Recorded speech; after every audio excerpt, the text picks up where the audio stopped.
So let's get to our team and pick the side for the final Premier League game of the season. Wolves heading to Anfield, 4:00 kickoff. Can the Reds win the Premier League title? Well, this is the 11 we're going to pick for the game. I'll start us off with Alisson Becker in goal. Doyley, back four. Before we go any further, can I just pick up Sean Bradbury, who's obviously heading off? If anybody can see it on YouTube, he's heading off to Manchester Airport after this to help. Flight simulator. To bring some. I'm getting us all to Paris, lads. Charter the little plane. We're getting the train.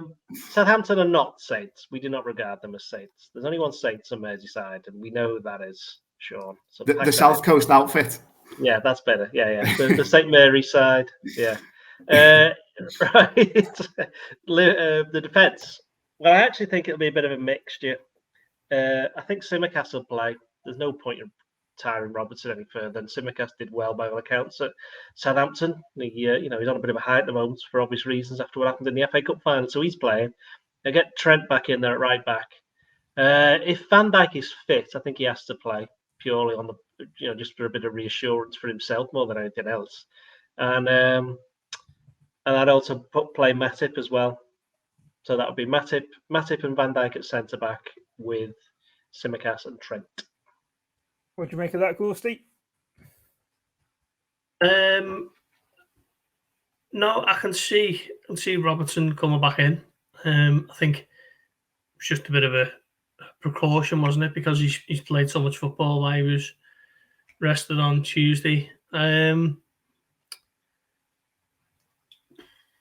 Yeah, it's tough one, isn't it, with Van Dijk? Because Klopp's been non-committal on him, even today.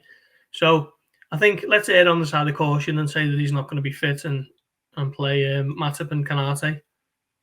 Okay, Sean, casting vote for yourself. Yeah, I think, as I said before, I think this will be pretty strong. I think, well, both Trent and Robertson were in the squad for Southampton. Looking back, so I think both of them will start if they can. If Robbo's okay, as the lads have just said, just on the basis of, I'd be very surprised if anyone wants to, or even Klopp wants people to go 2 weeks without any kind of level of football, and obviously hasn't got many subs to play with. So I'd go with those two. I'd go with Kanate because I would probably play Matip in the Champions League final alongside Van Dijk, again with the caveat, as the lads have said, if he's ready to go. Don't forget, Robertson didn't play against Aston Villa, did he? So he's missed 2 of the last 3 games. In the game in between, he went off with cramp. So I just don't think he's going to risk him. Okay, let's wait and see how it does play out. Sean, stay with you for the midfield. This is tricky, isn't it? Because again, the Fabinho situation is tough to judge. I think this will be a bit of a mix, and again, my starting point is Champions League final team, and I think that'll be Fabinho, Keita, Thiago. So for this one, I'd have Henderson in the holding role. Don't think you need to start Fabinho here. Hopefully, if he's in a position to have half an hour, which Klopp did kind of suggest in the presser, some of the guys on the sidelines, he'd be looking to do that. So yeah, Henderson holding. I'd start Thiago again. There is an argument to kind of keep him wrapped up in cotton wool, isn't it, until Paris? But again, I think he'd just want an hour here at least. And I'd probably go with Elliott as my third one, and then just keep Keita until you unleash him against Madrid. So yeah, Henderson, Elliott, Thiago for me. Okay, what do you make of that, Gorsty? Yeah, I can see the thought process for that.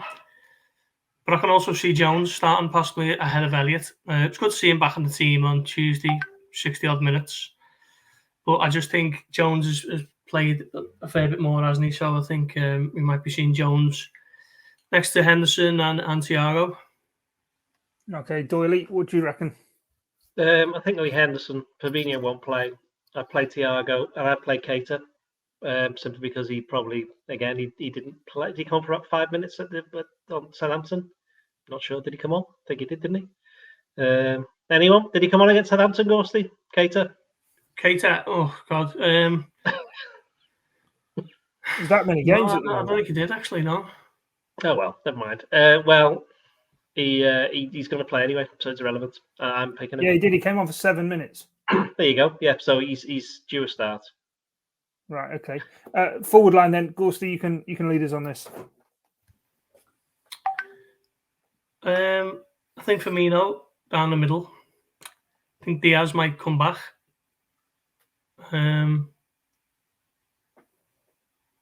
See, the issue you've got is you want Mane and Diaz in the same team, but if you're playing Firmino, I think Liverpool lack a bit of proper cover on that right side. You know, they've got loads on the left, but not too many can do it off the right. Can Diaz not play off the right though? Because I've thought when he has played at times, he's looked decent. There's so much better, aren't they, off the left? Mane, Jota, Diaz, all down the left as opposed to the right.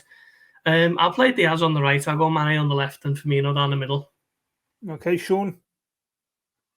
Yeah, it really is tricky, isn't it? Especially given how well Firmino played at Southampton. Thought he was fantastic, like the best and kind of quickest he's been for a good while. But I would go Mane down the middle, Diaz on the left, and I'll cheat slightly by saying Salah will start, because as much as Klopp was talking about, you know, Son and the whole Golden Boot race and all that type of thing, again, there's a rhythm point, isn't there? If he's okay and he can get an hour. And it would be great if he could come on and get a goal and you know, take that to Paris to hopefully get his revenge on Madrid. You know, that's all factored into it. And I do think as well as things are still kind of going on in the background with regards to his contract, you know, I'm not saying you have to pick him to keep him happy. That's obviously not how the club and how Klopp would operate. But, you know, if he could come on and get a goal and get his Golden Boot, which, you know, he does value, which he's got every right to, I think that could go a long way. So yeah, I'd start him here if possible.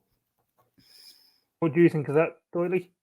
Mane down the middle, Jota on the left. I think Jota's been quite good the last couple of games I've seen him play, when he had a long spell of scoring the odd goal, but not really contributing overall. I think he's been decent. Got another assist, didn't he, midweek? And I put Diaz on the right. Don't think Salah will be in for this one. Might come on second half just to give him half an hour. We are, of course, in the time of only 3 subs, not 5. So bonus team selector edition today. When does Divock Origi appear? At the end of the game, after it's finished. Well, you don't think he gets on the pitch? I think if Liverpool comfortably winning, he might, but yeah, it is a tough one, isn't it? Because if they've got to give minutes to players who need a little bit of rhythm, and if you've got Salah and Fabinho on the bench, you can see them coming on. So if it's going okay and them two come on and everything's going fine, then yeah, bring him up for the last 10 minutes to get the late winner that wins in the league. So he's not starting and pre-planned 27th minute substitution, carry him off and off the pitch. Imagine that in the middle of this title race, just go, yeah, let's make a concession for this. Yeah, let's do that. Do you reckon he plays, Sean? No, I'd give him the armband though, even if he sat on the bench.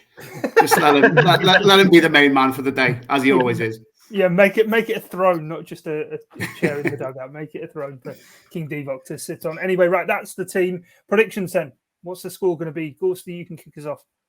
I think it'll ultimately be quite comfortable. We know Wolves are generally decent defending, quite okay on counter-attack, but I think Liverpool will be too strong for them, even with 1 or 2 resting up for Paris.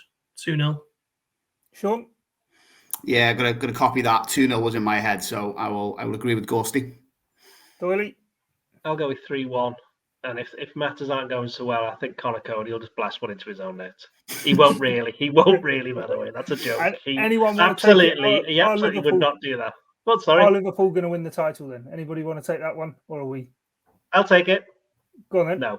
No, of course. There we go. The true pessimist comes out by the end of the episode. That is what I've just spoken about how rubbish Aston Villa are. So you know what I mean. Yeah. Defensively.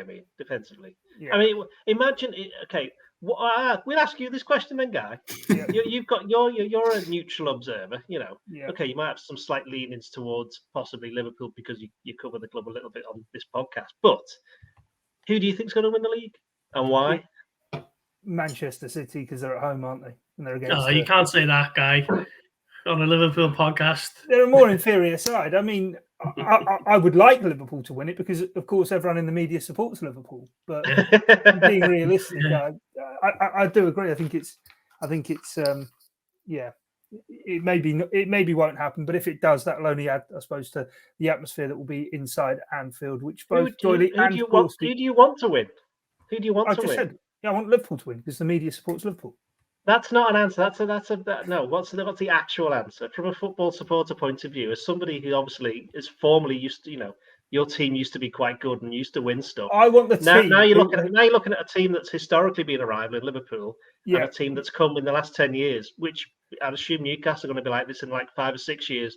I mean, who loses to Newcastle at the moment? Oh yeah, sorry, but yeah, who do you want to win and why? I would like, for sporting integrity, the team who gets the most points over the course of the campaign. So whoever that may be, that'll be the side who wins the title. Anyway, make sure you stick glued to the Echoes coverage as well as us here on Blood Red for all the going-ons on Sunday afternoon, all the build-up to it, all the reaction, of course, and of course into next week, the build-up ahead of the Champions League final, and a very, very special podcast to come your way on Monday afternoon here on Blood Red. But from myself, Guy Clark, Paul Gorst, Ian Doyle and Sean Bradbury, thanks for your time and your company. It's bye for now.